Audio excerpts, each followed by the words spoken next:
আসসালামু আলাইকুম। বিদ্যালয়ের আজকের টিউটোরিয়ালে আপনাকে স্বাগতম। বিগত ক্লাসে আমরা বিভিন্ন নাম্বার সিস্টেম সম্বন্ধে পরিচয় হয়েছি। আজকে আমরা একটা নাম্বার সিস্টেম থেকে অন্য একটি নাম্বার সিস্টেমে কিভাবে কনভার্ট করব সে সম্পর্কে জানবো।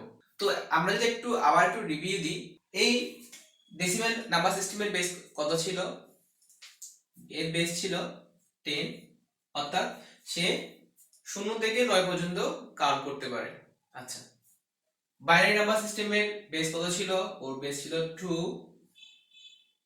অক্টাল নাম্বার সিস্টেমের বেস কত ছিল? 8। এবং হেক্সাডেসিমাল নাম্বার সিস্টেমের বেস কত ছিল? 16।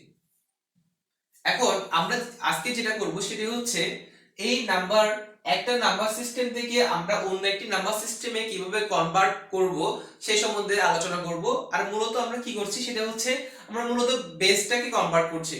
তাহলে প্রথমে আমরা দেখব ডেসিমাল নাম্বার সিস্টেম থেকে কিভাবে আমরা বাইনারি নাম্বার সিস্টেমে রূপান্তর করব। এখন দেখো, আমাদের ডেসিমাল বেস ছিল 10, অর্থাৎ এটা যে নাম্বার হয় তার বেস ছিল 10 আর এর বেস হচ্ছে 2। তার মানে আমরা 10 থেকে 2 এ বেসে রূপান্তর করব।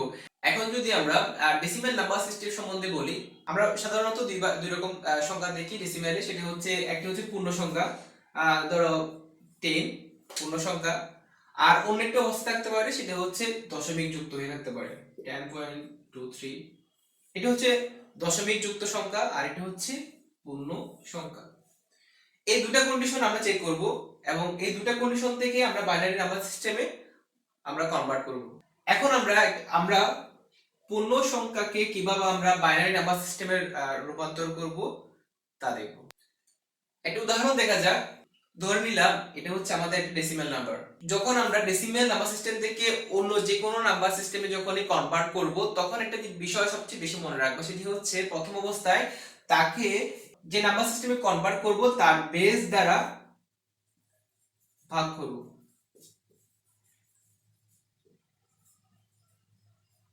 এবং ভাগ করার পর যে ভাগশেষটা থাকবে শুধুমাত্র তাকে আমরা কনসিডার করব। 25, এটা হচ্ছে আমাদের ডেসিমাল সংখ্যা। এখন তাকে ভাগ করব কি দিয়ে? যে সংখ্যায় কনভার্ট করছি তার বেস দিয়ে। তার মানে বাইনারি নাম্বার সিস্টেমের বেস কত? 2। যদি আমরা এখন ভাগ করি তাহলে কত থাকে? 12। আর ভাগশেষ কত থাকে? 1। এটা হচ্ছে ভাগশেষ। ঠিক আছে? এখন এই যে ভাগফলটাকে আমরা আবারও বেস দ্বারা ভাগ করব। দেখো, আবার বেস দ্বারা ভাগ করছি 6, রেজাল্ট। এখন ওর কি করে ভাগশেষ আছে? নাই, তার মানে 0। এখন কথা হচ্ছে কতক্ষণ পর্যন্ত আমরা এই ভাগের প্রসেসটা চালিয়ে যাব। সবসময় একটা জিনিস মনে রাখবা, যখনই আমাদের এই ভাগফলটা 0 হবে তখনই আমাদের এই প্রসেসটা শেষ হবে। তার মানে দেখো, এখন যেহেতু ভাগফলটা 0 হয়নি তাহলে এই প্রসেসটা আমাদের আরো সামনে এগিয়ে নিয়ে যেতে হবে। তার মানে আবার আমি বেস দিয়ে ভাগ করছি। দেখো, ভাগফল হচ্ছে 3 আর ভাগশেষ কত? 0। আবার ভাগ করছি, ভাগফল হচ্ছে 1 আর ভাগশেষ 1। যদি আবার ভাগ করি তার মানে দেখো, ভাগফল হচ্ছে 0, ভাগশেষ 1। আমাদের ভাগশেষটা আমাদের এখানে আছে। দেখো, এখন আমাদের রেজাল্টে কনসিডার করব শুধু ভাগশেষটা। এখন দেখো, বাইনারি নাম্বার সিস্টেম কাউন্ট করতে পারে 0 এবং 1, ওর বাইরে তো সে কাউন্ট করতে পারে না। দেখো, আমাদের ভাগশেষ কি 0 1 এর চেয়ে কিছু আসে নাই। আর যখনই আমি রেজাল্টে কাউন্ট করব তখন আমি এই নিচ থেকে উপরে রেজাল্টটা যদি সাজাই তাহলে আমাদের রেজাল্টটা পেয়ে যাব, অর্থাৎ বটম টু আপ। তাহলে রেজাল্ট হচ্ছে কত? দেখো, নিচ থেকে যদি কাউন্ট করি 1 1 0 0 1, এটা হচ্ছে আমাদের এই ডেসিমেল সংখ্যার সমতুল্য বাইনারি সংখ্যা। আচ্ছা, দেখুন, দেখলাম আমরা কিভাবে একটা পূর্ণ সংখ্যাকে আমরা বাইনারি নাম্বার সিস্টেমে কনভার্ট করব। যদি এমন থাকে দশমিক সংখ্যা যুক্ত থাকে, যেমন উদাহরণ দিয়ে একটা 25.85 এটাকে আমাদের কনভার্ট করতে হবে কোথায়? বাইনারি নাম্বার সিস্টেমে। এখন দেখো এই সংখ্যাটাকে আমরা কিভাবে লিখতে পারি? আমরা কিভাবে লিখতে পারি না 25 প্লাস 0.85, তার মানে এটা হচ্ছে পূর্ণ সংখ্যা বা ইন্টিজার পার্ট, আর ফ্র্যাকশন বা দশমিক বিন্দু যেটা আছে তা আমাদের আলাদা হয়ে গেল। এখন দেখো পূর্ণ সংখ্যাকে কিভাবে আমরা বাইনারি নাম্বার সিস্টেমে কনভার্ট করব তা একটু আগে আমরা শিখলাম, কিন্তু ফ্র্যাকশন যদি থাকে তা কিভাবে বাইনারিতে কনভার্ট করব তা আমরা জানি না। যদি আমরা পুরোটা আবার একটু রিভিউ করি, যে এখন যদি পূর্ণ সংখ্যাটাকে আবার একটু রিভিউ করার জন্য করি, যেমন কি ধরো দেখো 25 তাকে ভাগ করছি কাকে দিয়ে? ওর বেস দ্বারা, তাহলে দেখো 12 ভাগশেষ 1 2 6 থাকবে ভাগশেষ 0 2 3 ভাগশেষ 0 2 1 ভাগশেষ 1 0 ভাগশেষ 1। তখন আমরা কনসিডার করছিলাম কিভাবে? দেখো কনসিডার করছি নিচ থেকে উপরে, তার মানে এই 25 এর জন্য কত ছিল সমতুল্য বাইনারি সংখ্যা? দেখো কত, 11001। আচ্ছা, এখন পূর্ণ সংখ্যা তো আমরা বুঝলাম, ফ্র্যাকশনটা কিভাবে করতে হয় তা এখন আমরা দেখব। পূর্ণ সংখ্যার বেলায় কি করলাম? পূর্ণ সংখ্যার ক্ষেত্রে করলাম কি, বেস দ্বারা ভাগ, আর যখন ফ্র্যাকশন থাকবে বেস দ্বারা গুণ।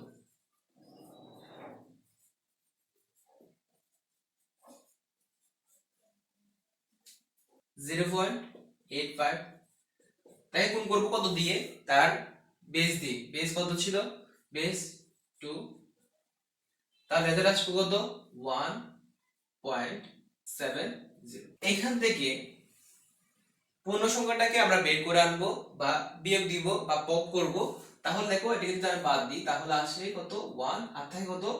0.70। এই 0.70 যদি আমি লিখি এখানে, দেখো 0.70 ইন্টু 2, তাহলে কত হয়? 1.40। তার মানে দেখো এখান থেকে আবার কত আমরা পপ করব, সেটা হচ্ছে 1। আবার কত থাকে? 0.40 গুণ করবো তার বেস দ্বারা, তাহলে থাকে কত? 0.80। এখান থেকে পপ করবো কাকে? এই ডিজিটটাকে। ওকে, এখন বাকি থাকে কত? 0.80 ইন্টু 2, 1.601। এখন দেখো একটু কন্টিনিউয়াস প্রসেস, এরপর আবার 60 দিয়ে গুণ করতে হবে। যদি এই 4-5 ধাপ যাওয়ার পরও রেজাল্ট না আসে, তুমি কিন্তু চাইলে রেজাল্টটা এখান থেকে দিতে পারো। এই প্রসেসটা কতক্ষণ পর্যন্ত চলবে? যতক্ষণ না পর্যন্ত এই দশমিক সংখ্যা এই পার্টে 00 না হয় ততক্ষণ পর্যন্ত চলবে। কিন্তু যদি এমন হয় যে 4-5 বার করলাম তাও আসে না, তুমি চাইলে কিন্তু এটা কনসিডার করতে পারো, এই 4-5টা দেখা দিতে পারো। আর যদি বেশিরভাগ ক্ষেত্রে অনেক সময় দেখা যায় 00 সাথে চলে আসে, কারণ আমরা জানি 00 সাথে যদি আমি কোনো বেসটাকে গুণ করি তাহলে আমরা 00 পাবো, এরপর 0 দিয়ে আর তো গুণ করার কোনো দরকার নেই।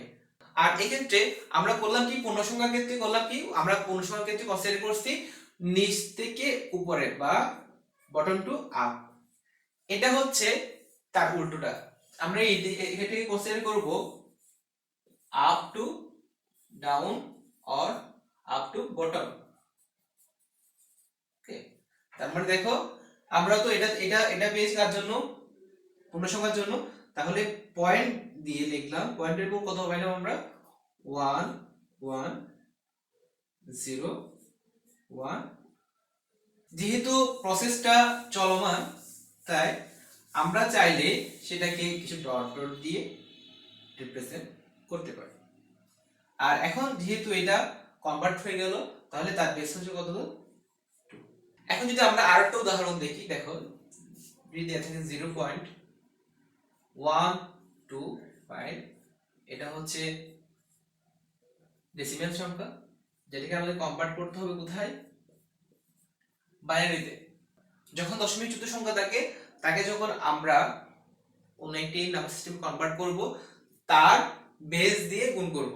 তার মানে দেখো 0.125 গুণ করব কত দিয়ে, বেস দিয়ে 0.25। আমরা পপ করে নিলাম 0 কে, আর ব্যাকের সংখ্যাটা নিলাম 0.25 ইনটু কত দিয়ে করব, গুণ 2 দিয়ে। এখান থেকে কত 0.50, পপ করলাম কাকে, আবার 0 কে, 0.50 টু 2 দেখা কত 1.00, পপ করলাম কাকে 1 কে। এখন দেখো এই 00 চলে আসলো, এই 00 তে আর যাওয়া দরকার নাই আমাদের, কারণ এই 00 থেকে যদি যত গুণ দিয়ে থাকি তাহলে আমাদের শেষ মত 0 আসবে। সো যখনই এই পার্টটা আমাদের 00 চলে আসবে তখন আমাদের কাজটা ওই জায়গায় আমরা স্টপ করে দিব। তার মানে দেখো এটাকে আমরা কনসিডার করব কিভাবে, উপর থেকে নিচে। তার মানে এটা যদি আমি সমতুল্য বাইনারি লিখি তার মানে দাঁড়াচ্ছে কত, 001। এটা হচ্ছে আমাদের কাঙ্ক্ষিত বাইনারি সংখ্যা। তো আজকের এই ভিডিওতে দেখলাম আমরা কিভাবে ডেসিমাল নাম্বার সিস্টেম থেকে বাইনারি নাম্বার সিস্টেমে কনভার্ট করব। বিদ্যালয়ের সাথে থাকুন। আল্লাহ হাফেজ।